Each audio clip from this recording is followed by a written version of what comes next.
నమస్తే. వెండి తెరపై తరతరాల బ్రహ్మోత్సవాన్ని ఉమ్మడి కుటుంబాలు అండ్ మన తరాల్లో ఉన్నటువంటి మన బంధువులు అందరితో కలిసి జీవించడం యొక్క ఒక గొప్ప ఎసెన్స్తో కూడుకున్నటువంటి వెండితెర బ్రహ్మోత్సవాన్ని మనకు అందించారు సూపర్ స్టార్ మహేష్ బాబు గారితో. సీతమ్మ వాకిట్లో సిరిమల్లె చెట్టు తర్వాత కుటుంబ కథా చిత్రాలంటే ఇలా ఉండాలి అనే దిశానిర్దేశనం చేసిన దర్శకుడు శ్రీకాంత్ అడ్డాల గారు ఈరోజు బ్రహ్మోత్సవం టీం మనతో ఉన్నారు. దర్శకుడు శ్రీకాంత్ అడ్డాల గారు నమస్తే అండి. అండ్ బ్రహ్మోత్సవంలో ఈ కథని డ్రైవ్ చేసిన జంట మనతో ఉన్నారు. సహజ నటి జయసుధ గారు అండ్ రావు రమేష్ గారు నమస్తే.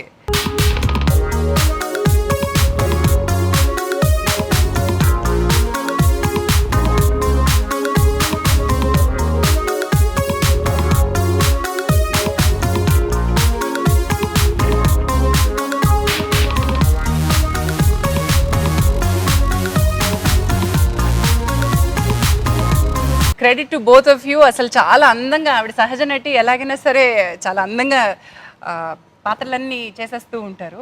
బట్ మీరేంటండి ఒక డిఫరెంట్ దీనిలో కనిపించారు రావు రమేష్ గారు. ఒక ఈర్ష్యని చాలా పాజిటివ్గా మన అందరిలోనూ ఉంటుంది అని చెప్పే ప్రయత్నం డైరెక్టర్ గారు చేసినట్టున్నారు. టుడే యూ హ్యావ్ షేర్డ్, ఇంతమంది ఆడియన్స్ ఉన్నారు మన దగ్గర. హలో ఆడియన్స్, అందరూ కూడా సినిమా చూసి వచ్చేసారు మీతో మాట్లాడడానికి. వాళ్ళందరూ కూడా ఒకటే మాట్లాడుతున్నారు, దట్ దిస్ ఈజ్ కళ్ళకి నిండుగా అసలు పండగగా ఇంత పెద్ద తెరపై పండగ చూపించేశారు అని. మరి ఈ పండగకి ఈ జంట కారణం కాబట్టి ఇప్పుడు మీరు చెప్పండి రావు రమేష్ గారు, I you celebrating this success? నాకు సక్సెస్ పక్కన వస్తే జయసుధ గారితో యాక్ట్ చేసే అవకాశం ఉంది, నేను మర్చిపోలేంది.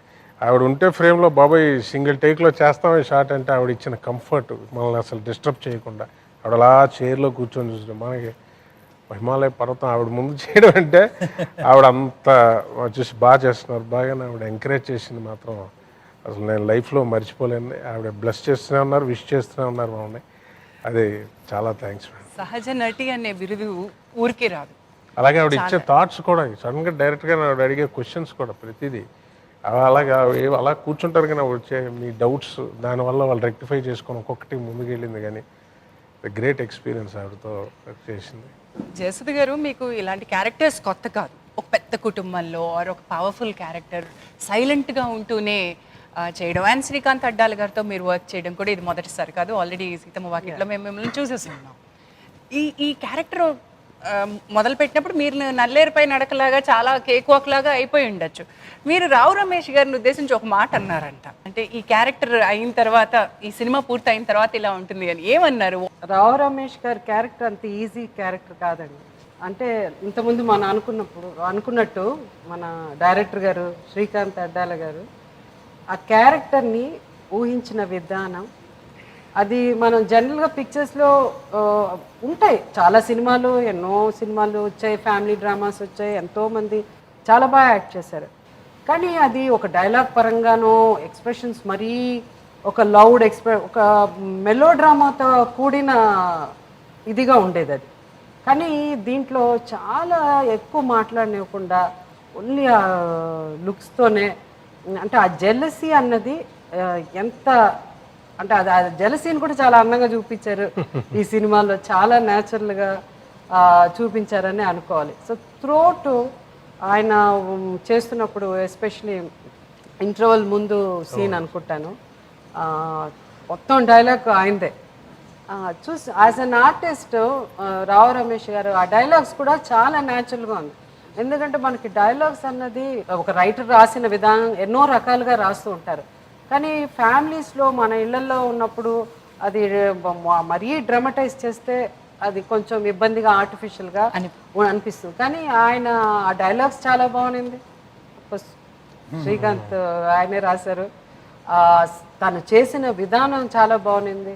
సో ఆయన చేసినప్పుడల్లా నేను అనేవానబ్బా, నేను ఒక మాట చెప్పేదాన్ని, ఇద్దరికే పేరు వస్తుంది సినిమాలో, ఒకటి మహేష్కి, తర్వాత మేమంతా వేస్ట్ అండి, పేరు మీకే వస్తుంది ఈ సినిమాతో. అసలు అంటే రావు రమేష్ గారు మంచి యాక్టరు అన్నది అందరికీ తెలుసు, చాలా సినిమాలు చేస్తున్నారు, బిజియెస్ట్ యాక్టరు.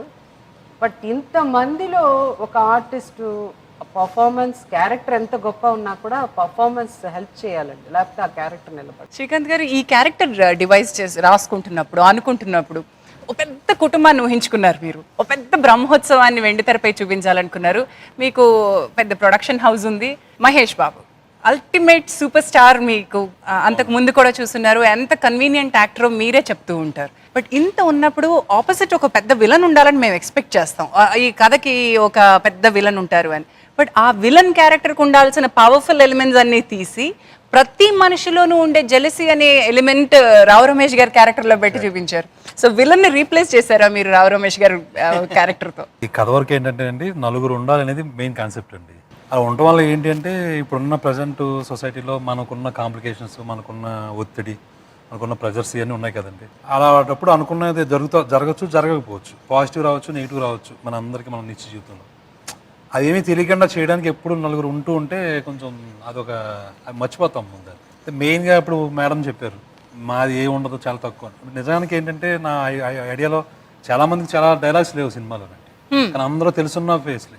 ఆ ప్రెజెన్స్ ఆఫ్ ద పీపుల్ ఉంటారు చూసారా, అంటే నలుగురు ఉండడం అనే ఒక మంచి ఒక సమ్మేళనం ఉంటుంది చూసారా, దాన్ని జాగ్రత్తగా ప్రజెంట్ చేసుకుంటూ వెళ్తూ ఉండాలి. ఇది ఫాదర్ యొక్క ఆలోచన. దాంట్లో కొడుకు అనే హీరో గారు ఉన్నారు. ఆయన ఏంటంటే ఎక్కువ ఆలోచించకుండా చాలా తక్కువ తీసుకుంటా. ఇప్పుడు ప్రాబ్లం ఏదైనా కానీ అటే ప్రాబ్లం సాల్వ్ చేయడం వేరు, మళ్ళీ ఆ ప్రాబ్లం మనం ఎంతవరకు తీసుకోవాలో అంతవరకు తీసుకోవడం వేరు. ఈ రెండో కేటగిరీలో ఆ అబ్బాయి ఉంటాడు. ఎందుకంటే తను ఎంతమంది జనం ఉన్నారు ఇంట్లో, ఆడతా పాడతా ఎప్పుడు వెళ్ళిపోవడమే, రెండో ఆలోచన రాదు, చక్కగా హాయిగా సరదా వెళ్ళిపోతూ ఉంటారు. ఇప్పుడు ఈ మొత్తం అందాన్ని ఏదో ఒకటి మొత్తం మీద డిస్టర్బెన్స్ లేకపోతే సినిమాలో కథమం అవుతుంది. కరెక్ట్. ఇప్పుడు దీనికి పెద్ద విలన్ కావాలా ఇలా కాకుండా ఈ నలుగురు ఉండాలనే చోట దాన్ని చెరగొట్టేది ఏమైంటుందండి? నేనేంటి ఇక్కడ అని ఒక చిన్న ఆలోచన చాలు. ఒక 10 మంది ఉన్నప్పుడు ఆ 10 మంది 10 మీద వెళ్తున్నారు అనుకోండి, మరి నేనేంటి ఒకటి చేస్తూ ఉంటాడు. మేబీ ఆయన ఫాదర్ క్యారెక్టర్ అనుకోవచ్చు మన సినిమాలో, సత్యరాజ్ గారు. మరి నేను ఎంతకాలం కష్టపడుతున్నాను కదా, మరి నా గుర్తింపు ఏంటి, నేనేంటి, నేను ఎప్పుడు ఇంతేనా, ఇంకా లైఫ్ అంతా ఇంక ఇలాగే పనివాళ్ళలాగా వెళ్ళిపోవడమేనా అని ఒక బెంగ ఉంది. అది ఎప్పటి నుంచి ఉందో తెలియదు. ఆయన వయసు సినిమాలో చూపించిన అంతకుముందు ఎప్పుడు స్టార్ట్ చేసామో తెలియదు, అక్కడ వరకు కూడా అది కంటిన్యూ అవుతుంది. అందుకనే ఇది లోపల పెట్టుకుని జరగకుండా క్యారెక్టర్గా ఒక భార్యతో తను చెప్తూ ఉంటాడు సినిమా. ఉండొచ్చు కదా నువ్వు అంటావు, ఉంటే ఆ పెద్ద మనిషికి ఏదైనా జరుగుతుంటే నాకు అసూయ, అది అంత ఓపెన్గా ఎవరు చెప్పుకుంటారు అంటే తెలియకుండా మంచోడే, కానీ అది నేను తీసుకోలేకపోతున్నాను, అది నేను దాటలేకపోతున్నాను, నేను ఏం చేయాలి అని చెప్తే అప్పుడు మేడం ఒక ఎగ్జాంపుల్ చూపిస్తారు. ఎంతటికి మొత్తం ఏ ఒక కుటుంబంలో కానీ, ఏ నలుగురు కలిసి ఉన్న సంస్థ కానీ, ఎక్కడున్నా కానీ, ఒక ఫ్రెండ్స్లో కానీ ఎక్కడున్నా కానీ ఇలా నా గుర్తింపు ఏంటి, నేనేంటి అని ప్రతి ఒక్కడికి సొల్యూషన్ ఎప్పుడు కూడా ఎక్కడ ఉంటుందంటే, మన అందరిలో ఉండే శ్రీరాముడు ఫోటో ఏదైతే ఉంటుందో అండి, శ్రీరామ్ పట్టాభిషేకం ఫోటో ఏదైతే ఉంటుందో ఆ ఫోటో చూస్తే చాలు, దాని నుంచి చాలా నేర్చుకోవచ్చు. అందులో హనుమంతుడు కాళ్ళ దగ్గరే ఉంటాడు, రాముడు గారి పాదాల దగ్గరే ఉంటాడు. అంత మాత్రం చేత హనుమంతుడికి గుడి కడతాం మానేసామా, లేకపోతే దేవుడి కింద ట్రీట్ చేయడం మానేసాం, ఆయన్ని దేవుడి కింద అడుగడుగునా వాడవాడలో పూజిస్తా ఉన్నాం. సో మీరు ఎప్పుడు హనుమంతుడే, ఆయన ఎప్పుడు శ్రీరామచంద్రుడే అని చక్కటి సొల్యూషన్ చెప్పేశారు. అక్కడ వినేసి ఉంటే కథ అక్కడితో అయిపోద్దండి. వినకపోవడమే వచ్చిందండి. సో అందుకనే మీకు అక్కడ మొదలుపెట్టిన కథ మేడం ఏదైతే చెప్పారో అదే పాయింట్ తోటి ఎండ్ అయిపోద్దండి. ఎండ్లో వచ్చి ఆ మహేష్ బాబు గారు ముందు మోకాల మీద పడి కిందకి, నేను మీ నాన్న ఎప్పుడు శ్రీరామచంద్రుడారా, బట్ నేను హనుమంతుడు కాదో లేదని తెలుస్తాను, ఎందుకంటే ఇంకా తెలుసుకోలేదు తను. ఆ ఒక ఫీలింగ్ తోటి ఎండ్ అవుతుంది. మీరు ఎలా కనెక్ట్ అయ్యారండి ఇలాంటివి చాలా కుటుంబ కథా చిత్రాల్లో ఇంపార్టెంట్ అండ్ కీ రోల్స్ చేసిన మీకు? How different is Brahmotsavam? నిజంగా చాలా సినిమాలు అంటే మ్యాక్సిమం నేను చేసిన ఫ్యామిలీ డ్రామాస్, ఈ సినిమా ఇస్ డిఫరెంట్ అండి. ఎందుకంటే అది వచ్చి ఒక కథ అనగనగా ఒక రోజు ఒక రాజు, ఆ రాజుకి 7 పిల్లలు, దాని తర్వాత అది అలా ఉంటుంది. బట్ మన థాట్స్, మన ఫ్యామిలీ వాల్యూస్, ఆ వాల్యూస్ అనేది ఏదో ఒక క్లైమాక్స్ సీన్లోనో ఏదో చెప్పడం కాదు, అది కూడా డైలాగులు చెప్పేసి కాదు. సో తను నాకు ఈ పిక్చరు సీతమ్మ వాకిట్లో అదొక స్టైల్ ఆఫ్ మూవీ అండి. అది క్యారెక్టర్స్ కానీ ఒక ఫీల్తో, ఒక ఫ్యామిలీలో విదిన్ ఒక ఫాదర్ మదర్ అండ్ ఇది వచ్చి లైక్ ఈ సెడ్ రిలేషన్షిప్స్, ఎక్స్టెండెడ్ ఫ్యామిలీస్, ఒక రిలేషన్షిప్తో కూడింది. అండ్ దెన్ చాలా నాకు ఈ పిక్చర్లో నచ్చింది ఏంటంటే లైక్ మన ఈయన సీను, ఇంతకుముందు డైరెక్టర్ గారు చెప్పారే హనుమంతుడు సీను, ఇతను యాక్చువల్గా విలన్ కాదు, అంటే తనలో తను బాధపడిపోయి ఎలా దాన్ని, అది వెదర్ ఇట్ ఇస్ పాజిటివా నెగటివా అని ఆలోచించుకుని దాని మీద ఒక సీన్ చెప్పడమే ఒక డిఫరెంట్ ఇది. అదే ఇంతవరకు ఎవరు ఆ టైప్ ఆఫ్ అప్రోచ్ మనం ఇంతవరకు ఏ ఫ్యామిలీ డ్రామా సినిమాలో రాలేదు, ఈ పిక్చర్లో వచ్చింది. సో ఈవెన్ సీతమ్మ వాకిట్లో కూడా లేదు, అది చాలా సింపుల్ స్ట్రైట్ అది అంతే. బట్ ఇదేంటిది కొంచెం మనం లోపల ఇన్నర్ ఇది ఒక ఇది ఉంది చూడండి, అది బయటకు వచ్చి అది మాట్లాడింది ఈ సినిమాలో ఎక్కువ. ఆ క్యారెక్టరైజేషన్స్ ఎక్కువ ఉన్నాయి ఈ సినిమాలో. సో మెయిన్ వచ్చి అఫ్కోర్స్ చాలామంది ఉన్నారు, లైక్ ఈ సెడ్ ఈ సినిమా ఫెస్టివల్ అందరూ కలర్ఫుల్గా ఉన్నాము, అందరూ ఉన్నాము. బట్ ఈ రావు రమేష్ గారి క్యారెక్టర్ కానీ సత్యరాజ్ గారు కానీ వీళ్ళిద్దరు క్యారెక్టర్స్, అలాగే అఫ్కోర్స్ మన మహేష్, సో ఈ 3 క్యారెక్టర్స్ మధ్య ఆ ఫీల్ అన్నది చాలా బాగా తీసుకొచ్చారు. అండ్ ఇట్ ఈస్ డెఫినెట్గా ప్రతి ఆ ఫ్యామిలీ వాల్యూస్ అన్నది మనం చాలా రకాలుగా చెప్తాము, మన సీరియల్లో చెప్తాం, పుస్తకాల్లో చదువుతాం. బట్ ఇది ఏంటంటే ఫ్యామిలీ వాల్యూ అన్నది మన చుట్టూ ఉన్న ఫ్యామిలీయే కాదు, వీ హ్యావ్ సో మెనీ 7 తరాలు. అంటే ద మోర్ యు థింక్, అంటే ఇప్పుడు నాకు ఈ సినిమా చూసిన తర్వాత మీరు నమ్మరు, చూసిన తర్వాత నాకు మా తాతగారికి తాతగారు ఆయన ఎప్పుడో ఒక ట్రైన్ యాక్సిడెంట్లో 1912లోనో ఎప్పుడో అంట. సో ఈ పిక్చర్ చూసిన తర్వాత నేను మా మదర్ని నేను అడగడం మొదలుపెట్టాను, అసలు ఎవరు మన వాళ్ళకి ఎవరు ఉన్నారు.